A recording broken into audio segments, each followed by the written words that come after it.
Okay, so this is an analysis of a sequence I ran earlier today with my dog Curry. Basically, I chose to do the sequence two different ways. In the first option, the video on the top, I chose to do several crosses that took place in front of my dog. So there's one instance where I do a forced front cross and one instance where I do a blind cross. Whereas in the second video on the bottom, I choose to do all rear crosses throughout the sequence. So those are the two differences in these options. And I'm trying to just determine which was faster. And I had it in my head. I thought one option was faster, and after looking at it, I was right. But that is not always the case. A lot of times you will want to video to see exactly, video in time to see exactly which option is faster. So I will mention that this analysis is inspired by a Bad Dog Agility podcast I listened to recently.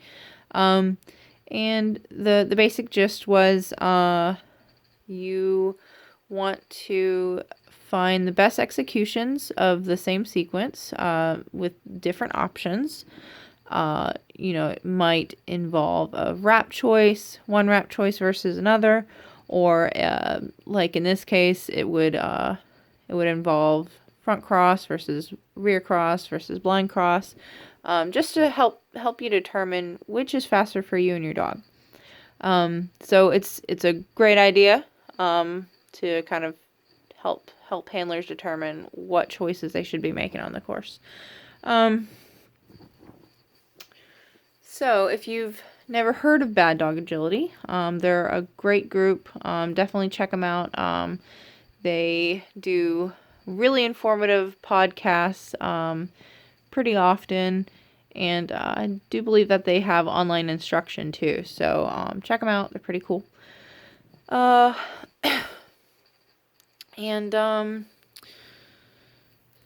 what I'd like to do is I'll go ahead and play this through all the way to the end, so you can kind of see the different options and where they are. And when we get to the end, I'll kind of show you approximately how much faster one was versus the other. So I'm going to go ahead and start this.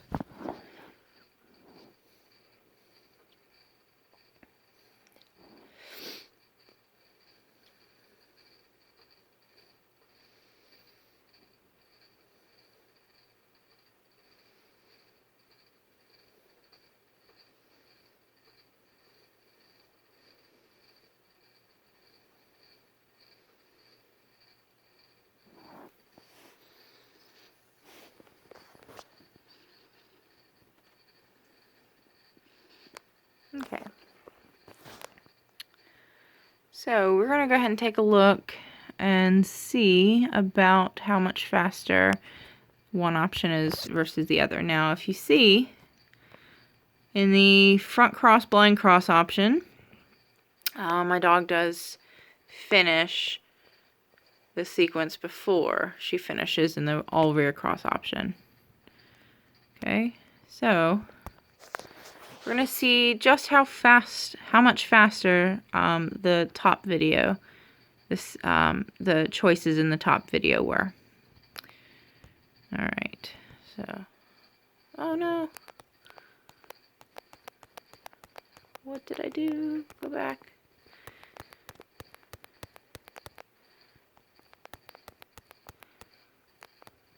Okay, so we're at 34.13.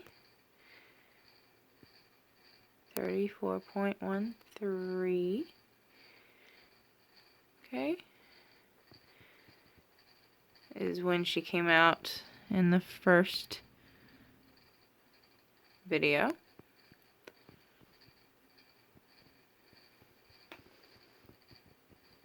.13.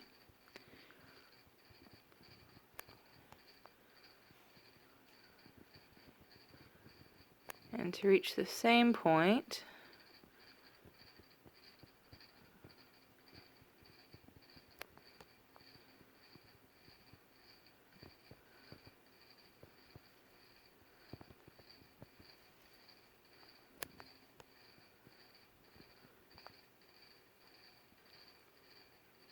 it's about 34.83. Or, yeah, 34.83. So that's about 7/10 of a second.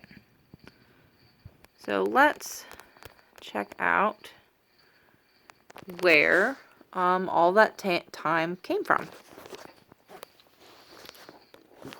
So the first several obstacles, I do think that they were pretty evenly matched.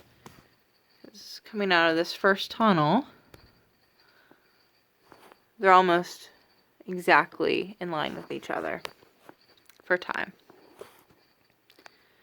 So I think the first area where Curry was much faster was in this handling choice here. So between jump number 5 and jump number 6,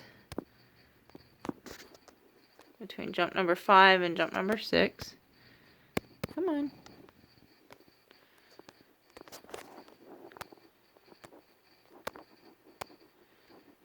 I choose to do a blind cross.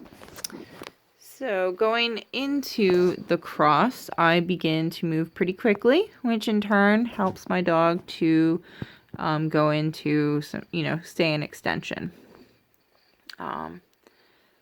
So she is able to take this jump pretty quickly. As you can see, she's over the jump. In the first video, here she is just taking off for the jump.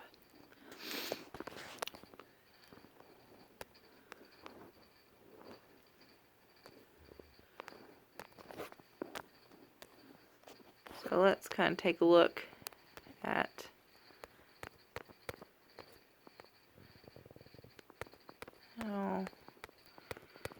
okay, I have to kind of go back here. I lost my spot somehow. Okay, so we're going back, we're going back to our rear cross. Okay, so now we're going to look at our rear cross.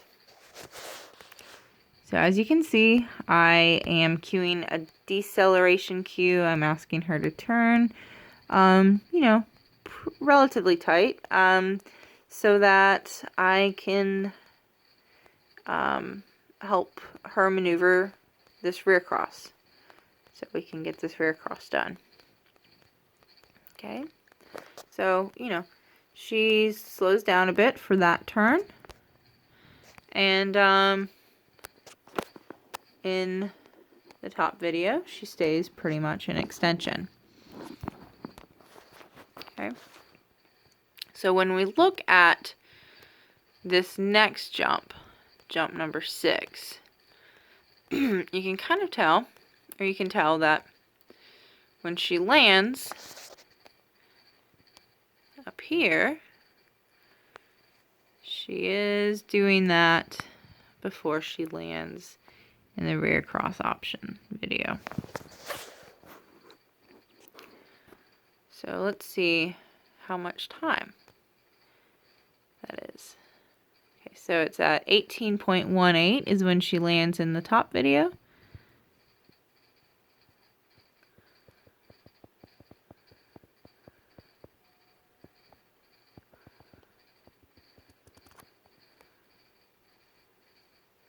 And it's about 0.38 when she lands in the second video. So that's about 0.2 of a second.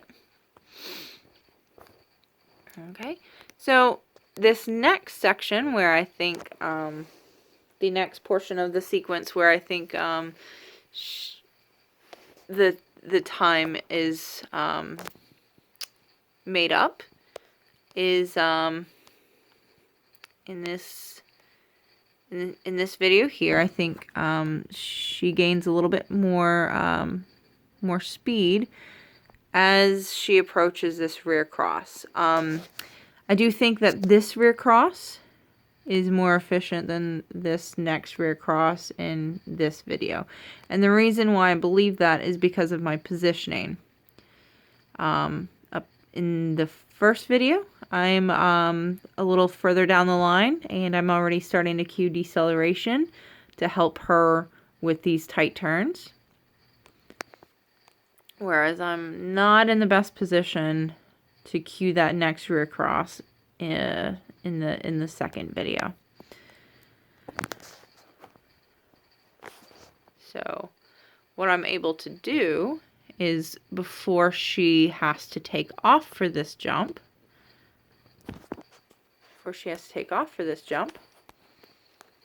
I am able to start to cue the line back to the weave poles. So I do think that this helps her to be very efficient with this next turn, setting herself up for the weaves. So I don't think that it was as efficient in this setup.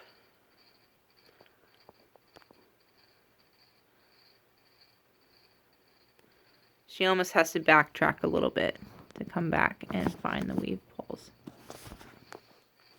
So I think the turns were wider. She wasn't as well prepared in the second video for the rear cross. Because if you look,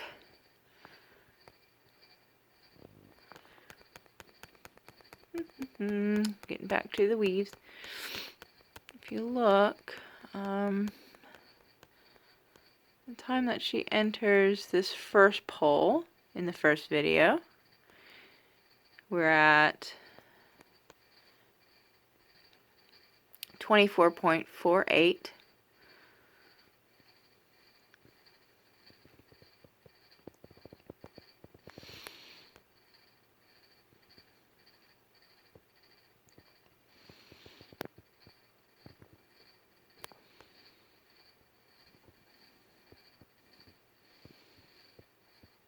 And it's not until 0.97 that she enters that first pole in the second video. So I do think that, you know, she gained extra time in that first video. She gained an extra lead by having more information about the rear cross and the turn. So I think that really did help her out in that instance.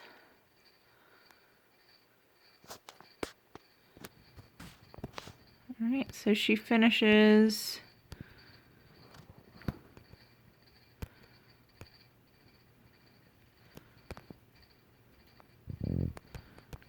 alright.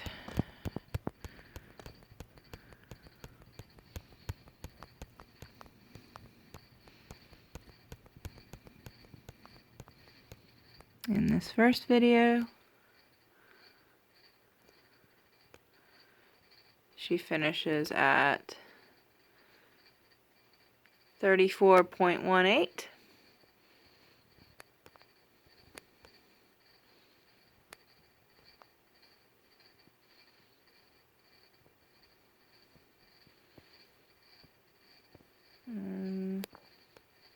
To finish at that same point in the second video, it's about 34.78. So that's about 0.6 of a second. So it's very interesting to kind of see these different handling options and what works best where. I do hope to do a couple more of these videos as I you know, start to work with Curry a little bit more. And I urge you guys to try the same, just to kind of find out what options are faster for you and your dog. So as always, thank you so much for watching. And I hope you have happy training.